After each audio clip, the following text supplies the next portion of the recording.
Hi, it's Sandy Parker, and welcome to Crafting for Almost Everyone.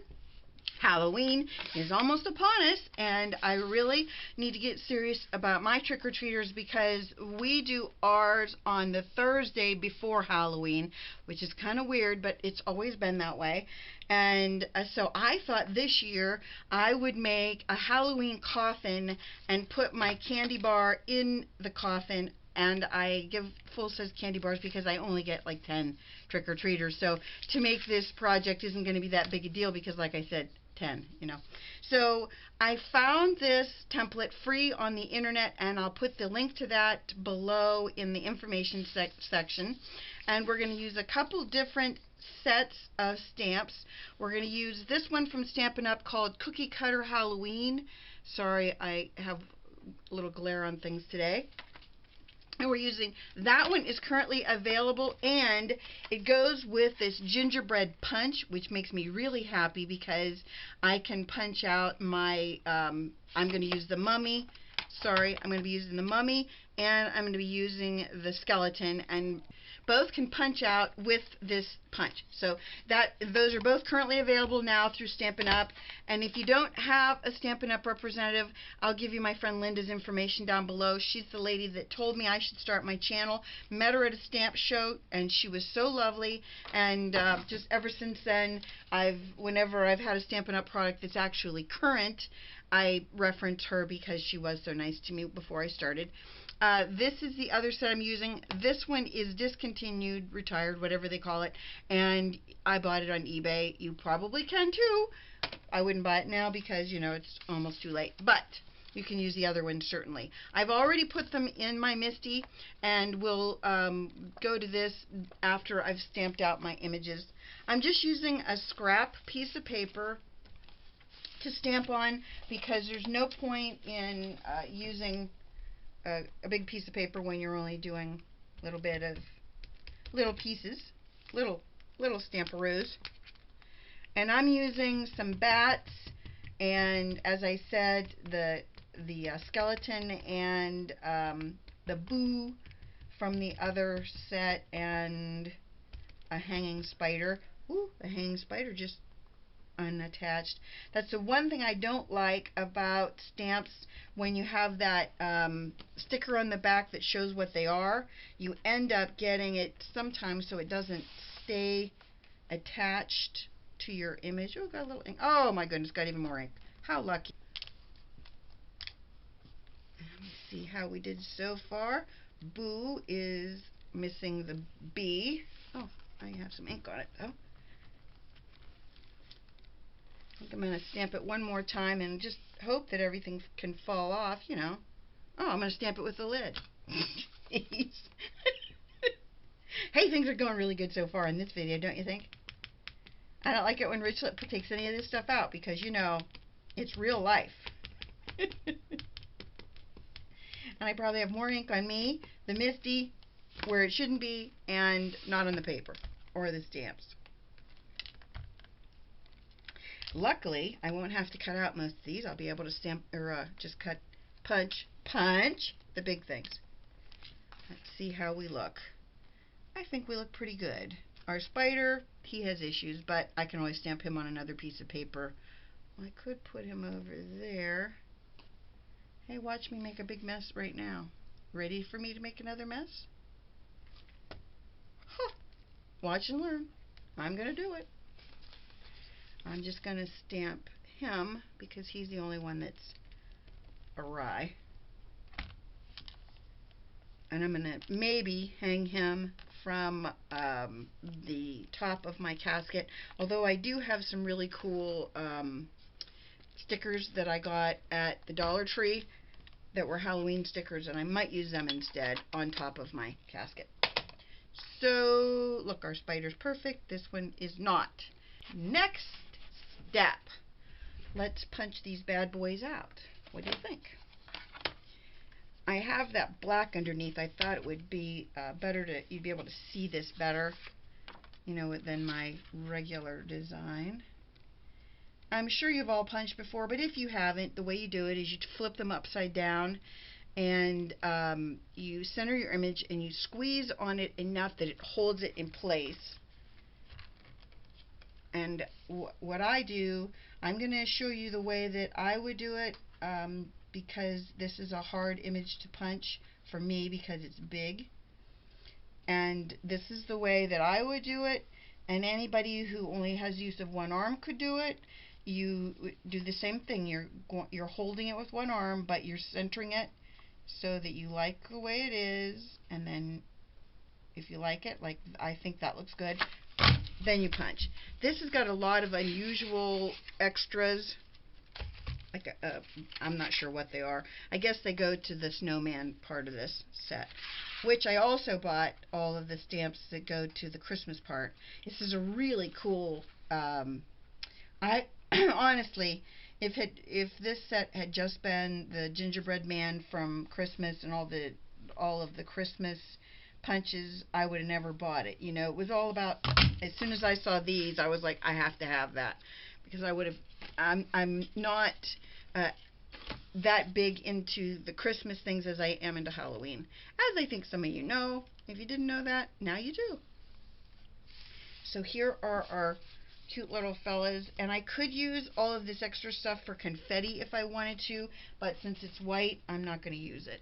And let me stop the film and cut all these out, and I'll be right back. I want to make sure you can see this, and hopefully you can.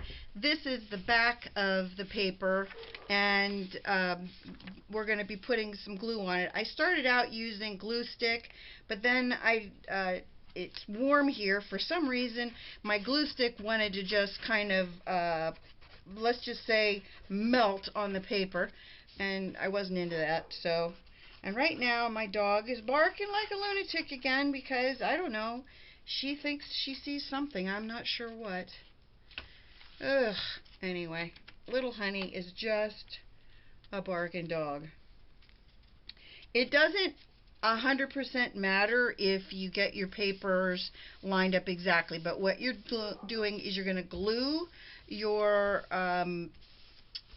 back to this black paper, because what we care about is our casket. We're gonna, after we've glued them together, then we're going to cut them out. For right now, I'm just going to set that one aside, and this is the other part of the casket, and I'm just going to glue up around the part that is the casket itself and not the whole paper, because we don't need the other part since it's. I could have cut out the casket part and just had that on the, just put that part on the black, but I decided to go with the whole paper. It'd be easier to line up. I'm not sure what my thinking was, but that's what I did. I'm going to make sure that it's really well adhered. Everything's glued down, and I think it's dry enough that I can cut it. I wanted to tell you before I go any further, there are dotted lines. I'll see if I can hold this up so you can see that. Can you see that there are dotted lines and there are lines that are completed lines? You're supposed to cut every straight line, not the dotted lines. So when you're doing your cutting, just remember, you're cutting everything that's a full line. I'll put it all in the comments. You know, I always put everything in the comments. If you've never watched my videos before, my comment section is full of as much information as I can put in there. I don't make you go to my blog. I don't make you do anything, but just go to the comment section right below the video, and it'll tell you everything you need to know about processing. It tells you what stamp sets I use, what colors I use, unless it's watercolor pencils, and then I say that in the video because it's too much work to write down, I colored this with this color, I don't do that.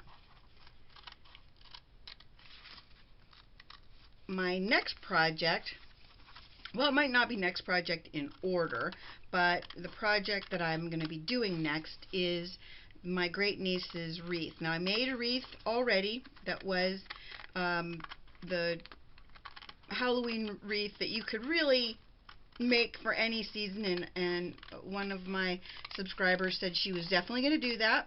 She was going to make a bunch, and she was going to make them really tiny.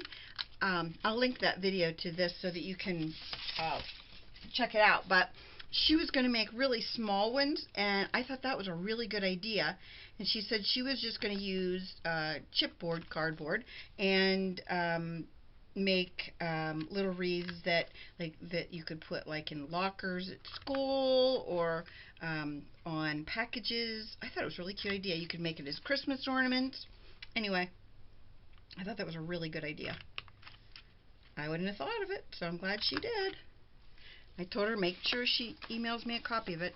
I don't know if any of you know how to do that, make your YouTube channel so that people can add their projects onto it. I'd like to know how to do that, and I don't know how, and I tried finding it on YouTube, you know, or somewhere where it would say, here's how you can make your Facebook page into one that people can add their projects on. You know how you add things on to Pinterest? I'd like to be able to have people add their, you know, their projects that they've made, and I don't know how to do that. So if any of you know how to do that, you can email me, and down in the comment section below, I have my email address. If you ever check that comment section out, you probably don't, but if you ever do, I have all of my contact information and all of the different social networks that I'm on. I give you the names of each one, you know, how to get to them, so you don't have to really figure out anything other than how, you know, like once you get there, what you want to look at. I don't know. Anyway, all you have to do is look in the comment section, and all of my contact information is right there. So here we are so far. Now here's what I will tell you. If I was, I'm going to be doing this again, but I did this one as my prototype, but I wanted to kind of see what I need to tweak when I do this. Here's what I'll tell you so far. I don't like using copy paper as my white paper. It's just too flimsy, and once you add the wet glue to it, it makes it bend, and I don't like that. So that's my first thought on it. If I was doing it again, I would just load cardstock into my printer and make sure that the cardstock wasn't really heavy grade, like I would use maybe a 65-pound white cardstock, and that way I'd be sure that my project was sturdier. This is just a little bit too wimpy, as I said. Although my black cardstock is probably 65 pound, it's just not, the two of them together, it's just not thick enough to make it really sturdy. And I'm not looking for this thing to be a keepsake for these people, but I do want these kids to be able to, you know, use them for a little bit, you know, a few days anyway. So now what we're going to do is you're going to fold on these fold lines of the casket and make sure that you're as straight as you can be, because what you're going to do after that, I'm going to make sure that I'm kind of pre-folding them, because what we're going to do then is we're going to glue these in. If you've ever made a box, that's what we're doing. We're making a box, but we have to make sure that each of these lines, the pieces are bent on every one of the dotted lines that are left. You need to make sure that they're folded into those lines. So you want to kind of pre-fold all of those so that your paper doesn't crack. I didn't think this would take this long to do, but it is taking a heck of a long time. But you know, everything I do takes long. Why else would I do it if it didn't take me forever? Okay, so I think I've got all my folds done, and I'm going to start. They didn't tell me, you know, like which end to start at, but I think I'm going to start at, I guess it's the foot of the casket. And what you're going to do is you're going to pull this piece up, and you're going to put glue on the black side Just remember, you're going to be putting this inside the casket, and then you're going to fold up your side and make the two ends meet, and then hold that in place. If you're in a hurry, you can always put a paper clip there or a clothespin, something to make it hold it. Glue the other side. This is art glitter glue. I've been using it a lot, and it seems to pick up, like hold the places I want it to hold in really quickly, which is nice because usually wet glue doesn't set up very quickly, and I do like that this does. And now you can see that my base of my casket is pretty square. It's kind of, like I said, that white paper has made it kind of iffy.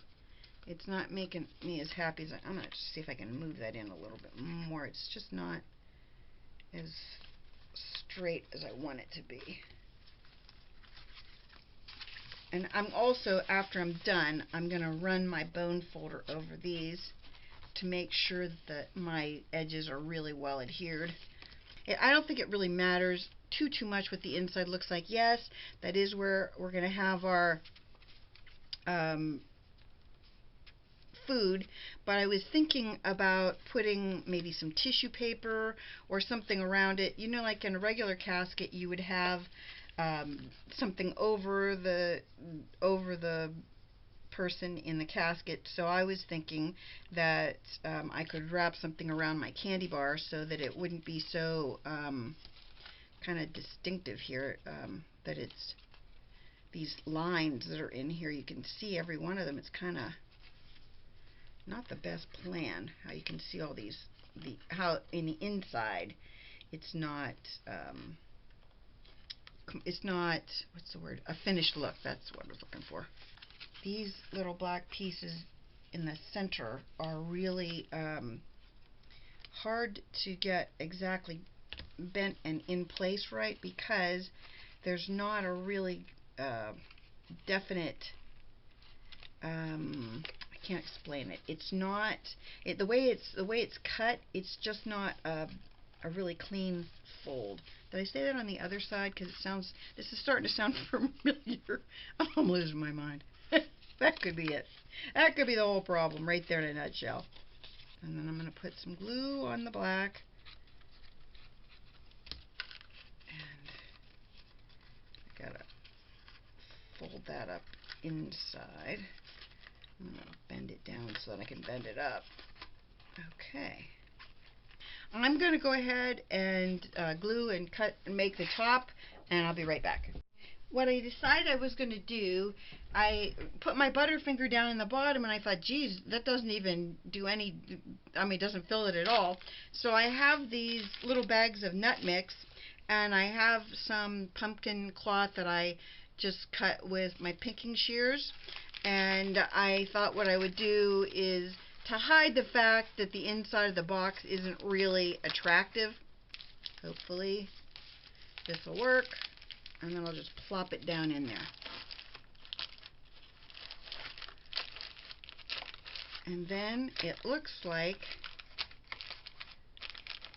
we have our little casket full of caskety goodness.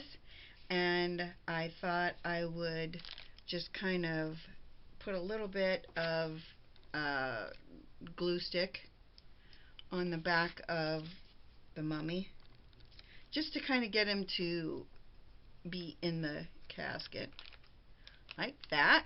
I hope he's in frame. If he's not, I just put him in frame, hopefully. And so that takes care of the inside of the casket. Then I thought on the outside, I'm moving that out of the way, on the outside I would put the little skeleton